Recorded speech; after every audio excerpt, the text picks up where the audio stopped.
ఏవైతే ఇక్కడి నుంచి వాటర్ కృష్ణా నదిలోకి వదిలిపెట్టారో ఆ డ్రైన్ వాటర్ అంతా ఒక్కోసారి రివర్స్ వస్తూ ఉంది. ఆ లాక్స్ కూడా కొంతవరకు సరిగా లేవని చెప్పి అన్నారు. అవన్నీ కూడా ఏం చేయాలనో అవన్నీ కూడా రిపేర్ చేయించడం కానీ ఆ సిస్టాన్ని బిల్డప్ చేసే విధంగా ముందుకు పోతాం. ప్రతి ఒక్కరి ఇక్కడ మైన్యూట్ డీటెయిల్స్కి వెళ్తున్నాం. చాలా సిస్టమేటిక్గా మళ్ళీ ఈ సిటీకి ఇలాంటి జరగకుండా ఉండడం కోసం ఏమేం చేయాలని వెళ్తున్నాం. ఫ్లడ్ వాటర్ మేనేజ్మెంట్ సిస్టానికి కూడా సిటీలో ఒక ప్రాజెక్ట్ అప్పుడు చేశాం. అది కూడా ఎల్ఎన్టీ చేశారు. మధ్యలో ఆగిపోయింది. వీళ్ళు వస్తానే ఆపేసే పరిస్థితికి వచ్చారు. మళ్ళా దాన్ని కూడా పూర్తి చేపిస్తాం. ఇలాంటి ప్రతి ఒక్కటి కూడా అనలైజ్ చేసుకుని ఏమేం చేస్తే ఇవన్నీ సెట్ అవుతాయో అన్ని చేయడం కోసం ఒక సమీక్షల్లో కూడా క్లియర్ కట్ యాక్షన్ ప్రోగ్రామ్ పెట్టుకొని ముందుకు పోతున్నాం. వీళ్ళని తొందరలో అన్ని పూర్తి చేస్తాం. This is in brief.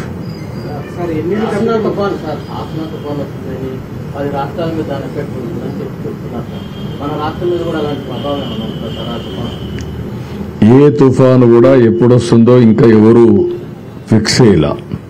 తుఫాను అనేది మీరు గుర్తుపెట్టుకోవాల్సింది సముద్రంలో ప్రారంభమైనప్పటి నుంచి అలర్ట్ చేస్తూ ఉంటారు. ఆ తుఫాను డైరెక్షన్ మారుతా వస్తుంది. అటు పోతుంది, ఇటు పోతుంది. ఫైనల్ గా ఒక డైరెక్షన్కి వచ్చి ల్యాండ్ మీద క్రాస్ అవుతుంది. ఇప్పటికీ ఇంకా ఫార్మేషన్ లో ఉంది. రేపు మనకు ఒక ఐడియా వస్తుంది. ప్రస్తుతానికైతే మనకు రాదని అంటున్నారు కానీ ఆ డైరెక్షన్ ఏ విధంగా చేంజ్ అవుతుందో వీ కెనాట్ ప్రిడిక్ట్.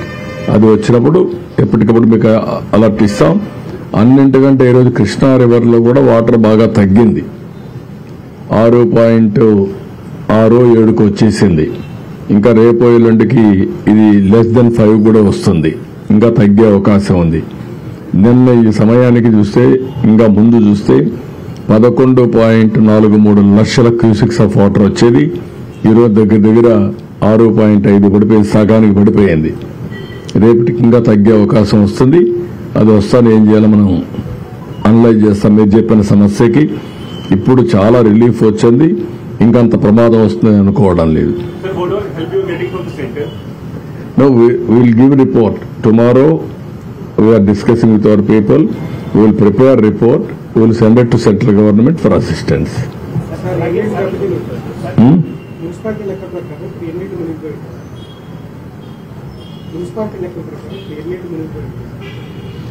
ఎన్ని ఇండ్లు మునిగిపోయినాయని కాదు, చాలా ఇండ్లు దెబ్బతిన్నాయి.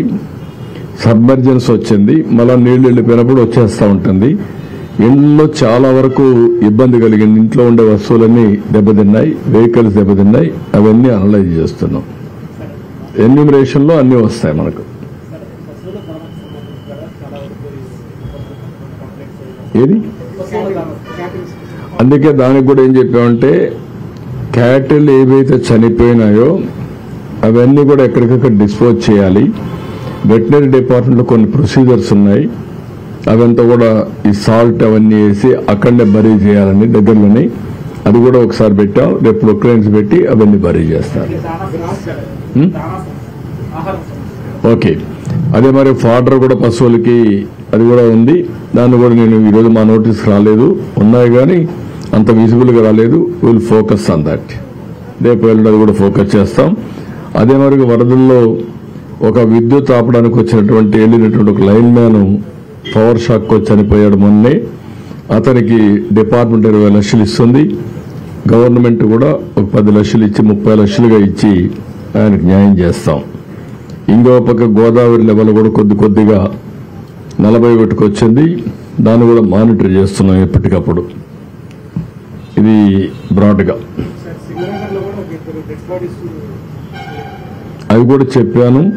మహాప్రస్థానం వెహికల్స్ అన్ని పెట్టి వాళ్ళందరినీ తీసుకొచ్చి పోస్ట్ మార్టం చేసి వాళ్ళ ఫ్యామిలీస్కి అప్పచెప్పమని చాలా స్పష్టంగా ఆదేశాలు ఇచ్చారు ఈరోజు. ఓకే. ఇంకొకటి కూడా మళ్ళీ అపీల్ చేస్తున్నా. ఈరోజు చాలా మంది ముందుకు వచ్చారు. ఆ పేర్లు కూడా ఎప్పటికప్పుడు రిలీజ్ చేస్తున్నాం. కొంతమంది 1 crore అని 50 లక్షలని 10 లక్షలు 20 లక్షలు ఇస్తున్నారు. ఈ సీఎం రిలీఫ్ కింద ప్రత్యేకంగా విజయవాడలో వచ్చినట్టు వరదల పైన ఈ నగరంలో జరిగినటువంటి డ్యామేజ్ పైన అందరినీ సహకరించమని కోరాం. చాలా మంది వస్తున్నారు. వాళ్ళందరికీ మనస్ఫూర్తిగా ధన్యవాదాలు, ప్రభుత్వం తరపున కృతజ్ఞతలు. నేను ఒకటే అందరినీ కోరుతున్నా, ఇక్కడ విజయవాడలో ఉండేవాళ్ళు కూడా ఆ స్ఫూర్తి రావాలి.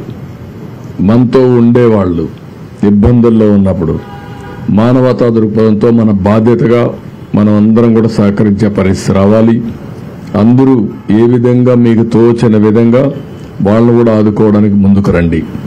అదే మరిగా కొండే బాధితులు కోరుతున్నా, మీరు కూడా తొందరపడాల్సిన పని లేదు.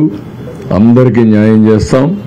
ఇప్పటికే మీరు చూశారు, 3వ రోజు చరిత్రలో ఇంత పెద్ద విపత్తు ఎప్పుడు రాలేదు. కానీ ఆ విపత్తును ఆదుకోవడం కూడా ఎంత సమర్థవంతంగా చేశామో మీరు చూశారు.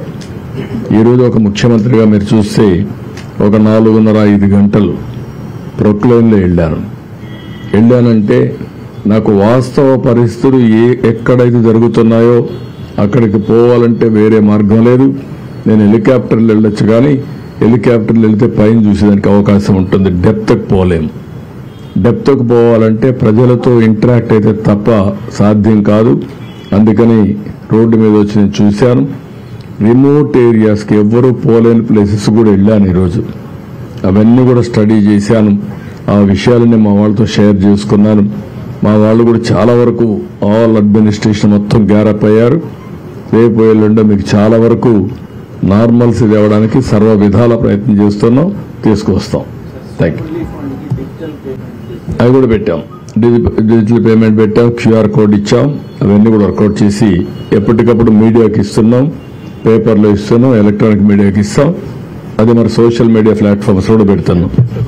ఇప్పుడే మీ అందరికీ ఇది సోషల్ మీడియాలో కూడా పెట్టి అందరికి కూడా ఇది మీకు కూడా షేర్ చేస్తాం, మీడియా కూడా షేర్ చేస్తున్నాం. ఇప్పుడే పవన్ కళ్యాణ్ గారు కూడా అనౌన్స్ చేశారు. వారికి కూడా మనస్ఫూర్తిగా పార్టీ తరఫున ధన్యవాదాలు, కృతజ్ఞతలు. ఇచ్చారా? అది రియల్గా నాకు తెలియదు. చేశారా?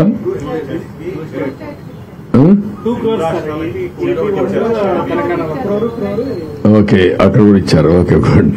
నాకైతే ఐడియా లేదు, వాళ్ళు చేశారు.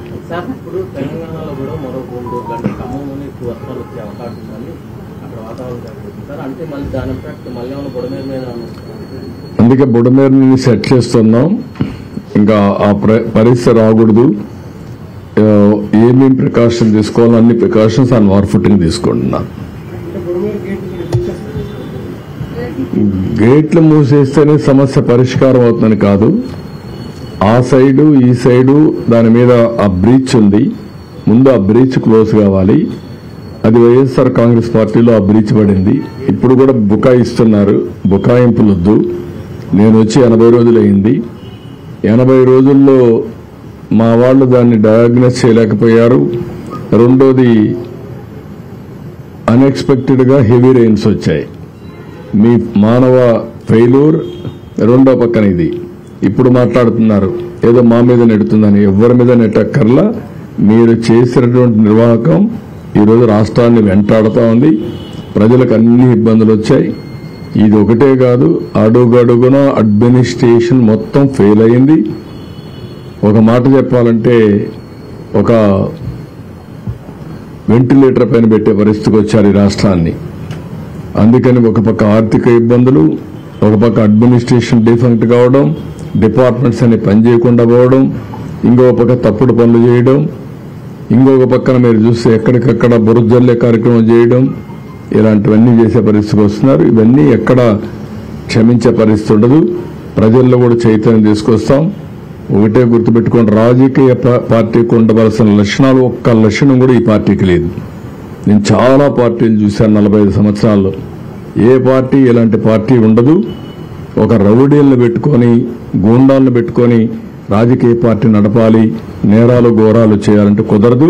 ఆ విషయం గుర్తుపెట్టుకోండి. నేను నిన్న ఈరోజు ఎప్పుడు చూస్తున్నాను, ఇంకా బుకాయిస్తున్నారు. బుకాయింపులు మానండి, వాస్తవాలకు రండి. Thank you.